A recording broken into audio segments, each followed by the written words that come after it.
তুমি আমার ছেলের ২ নম্বর বউ। এর আগে যে বউ আছিল সে বন্ধ্যা। ৪.৫ বছর আমার ছেলের সাথে সংসার কইরাও সন্তান দিতে পারল না, তাই তারে তালাক দেওয়া হয়েছে। তুমি নিশ্চয়ই সন্তান দিতে ব্যর্থ হইবা না। স্বামীর বাড়িতে বিয়ে হয়ে আসার পর প্রথম দিনে নিজের শাশুড়ির মুখ থেকে এমন একটা কথা শুনে আমার চোখে কেমন ঝাপসা হয়ে এলো। শরীর জুড়ে ঘামের স্রোত বয়ে যেতে লাগলো। কিছুক্ষণের জন্য মনে হলো আমি বোধহয় কানে ভুল শুনছি, তাই নতুন করে শোনার জন্য বললাম, আম্মা কি বললেন যেন? আমার শাশুড়ি তখন বললেন, বলছি তুমি আমার ছেলের ২ নম্বর বউ। কোনো কিছু না বুঝে না ভেবে আমি তখন শব্দ করে করে কেঁদে উঠলাম। আর কাঁদতে কাঁদতে বললাম, তাহলে আগে বললেননি কেন আপনার ছেলের দ্বিতীয় বিয়েটা? আমার শাশুড়ি তখন বললেন, বললে কি আর তুমি বিয়ে বসতা আমার ছেলের কাছে? আমি আবার কাঁদতে কাঁদতে বললাম, আমার সাথে আপনারা প্রতারণা করেছেন। কেন এমন করেছেন? আমার ক্ষতি করে কি লাভ হলো আপনাদের? আমার শাশুড়ি তখন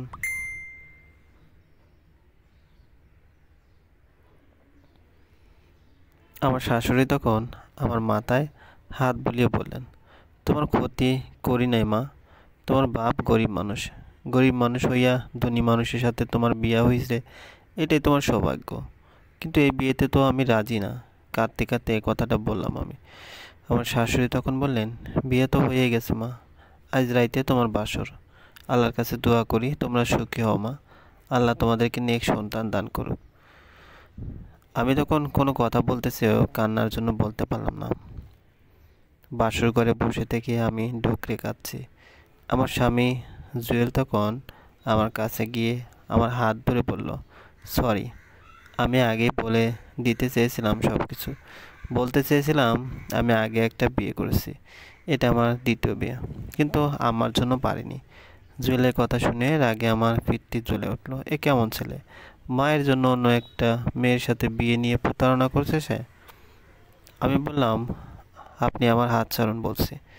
জুয়েল বলল, বিশ্বাস করো, আমার কোনো দোষ নাই। দোষ নাই বলে ওর কাছ থেকে আমার হাত ছাড়িয়ে নিতেছিলাম। জুয়েল তখন বলল,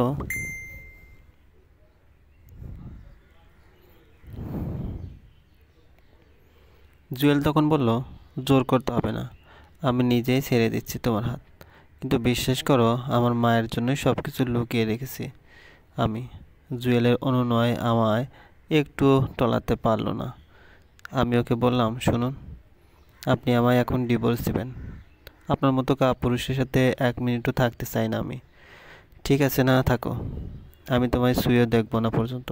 কিন্তু তুমি হুটহাট কোনো ডিসিশন নিও না, বরং তুমি একটা রাত ভাবো, ভেবে দেখো আমায় ডিভোর্স দিবে না সংসার করবে। আমি আপনাকে ডিভোর্স দেবো।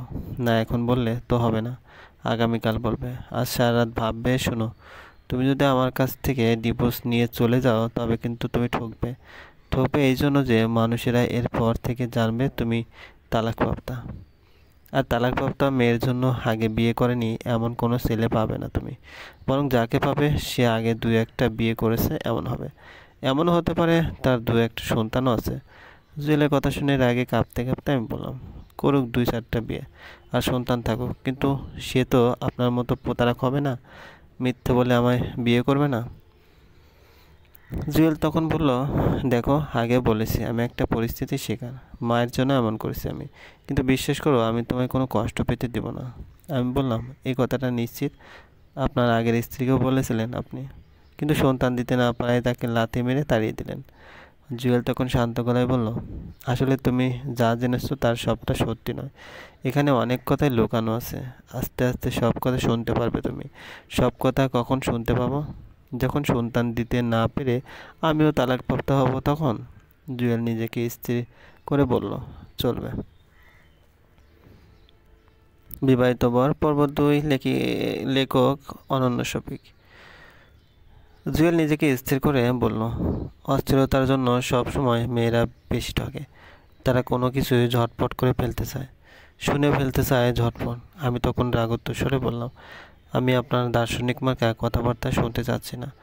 আমি চাচ্ছি আপনার স্ত্রীকে কেন তালাক দিয়েছেন সেই কথা শুনতে। জুয়েল বলল, তুমি তো বেশ পেঁচালো মানুষ। আমি বারবার বলছি সব কিছু সময় করে বলবো, কিন্তু তোমার এক্ষুনি শুনতে হবে। আমি এখন কিছুই বলতে পারবো না। আমি চাই না একটা সুন্দর এবং পবিত্র রাতকে কুৎসিত করতে। প্রতারণা করে আমায় বিয়ে করেছে, আর এই বিয়ের বাসর রাতকে সে পবিত্র এবং সুন্দর বলছে। ওর মুখ থেকে এই ভালো মানুষই কথাটা শুনে আমার মেজাজ একেবারে বিগড়ে গেল। আমি তখন চেঁচিয়ে উঠে ওকে বললাম, মা ছেলে মিলে আমার সাথে শয়তানি করে আমায় বিয়ে করেছেন, আবার বড় বড় কথা বলছেন এখন। প্রতারক কোথাকার।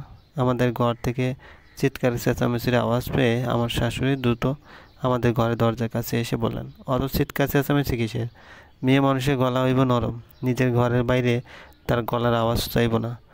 তুমি নতুন বউ হয়ে এমনি গলা মেলাইছো কেন? মানুষ তো তোমার গলা শুই না ভাববো না জানিয়ে আমরা তোমার উপর কি নির্যাতন চালাইতেছি।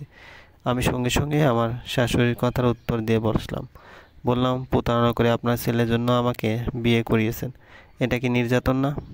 আমার শাশুড়ি তখন আমায় এমন ধমক দিয়ে বললেন, সাহস কত বড়, শাশুড়ির সাথে ঝগড়া করে?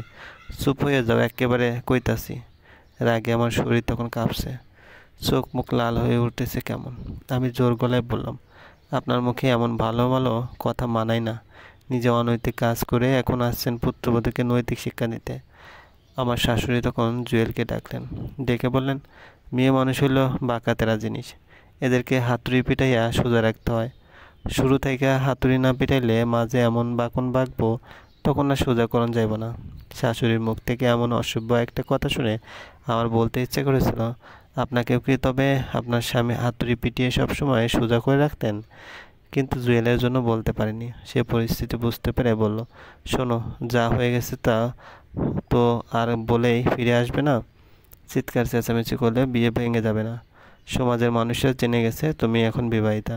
তুমি যদি এখন আমায় ছেড়ে চলে যাও তবুও তো কোনো লাভ হবে না, বরং মানুষের চোখে তুমি নিন্দিত হবে।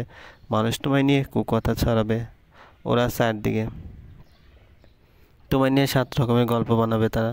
আমি কেঁদে ফেললাম তখন, কাঁদতে কাঁদতে কম্পমান গলায় বললাম, আমার অত বড় ক্ষতিটা করে কি লাভ হলো আপনার? কেন এমন করলেন আমার সাথে? জুয়েল আমার মাথায় হাত দিয়ে স্পর্শ করলো। হয়তো মায়া দেখাতে চেয়েছিল, কিন্তু আমি ওর কাছ থেকে সরে গেলাম অনেকটা। সরে গিয়ে বললাম, এখন মায়া দেখাতে হবে না, আমি সুসাইড করব। সুসাইড করে আপনাকে আর আপনার মাকে ফাঁসাবো। জুয়েলের মুখটা ভয়ে কেমন শুকিয়ে গেল। সুসাইডের কথা শুনে সে কাঁপা কাঁপা গলায় বলল, না না, এমন কথা বলো না, মৃত্যু তো সব কিছুর সমাধান নয়। তাহলে আপনি বলুন, আপনার আগের স্ত্রীকে কেন তালাক দিয়েছিলেন? জুয়েল এবার বিপদে পড়ে গেল, না বলে উপায় নেই।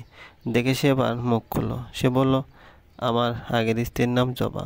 জবা ছিল আমার ছোটো ফুপির মেয়ে। তার সাথে আমার সংসার জীবন ছিল 4.5 বছরে। এই 4.5 বছর সে আমার চলবে। গল্পটি ভালো লাগলে অবশ্যই লাইক করবেন আর কমেন্ট করে জানিয়ে দেবেন। আর চ্যানেলে যদি নতুন হয়ে থাকেন অবশ্যই সাবস্ক্রাইব করে পাশে থাকা বেল আইকনটি প্রেস করে রাখুন। ধন্যবাদ, ভালো থাকবেন।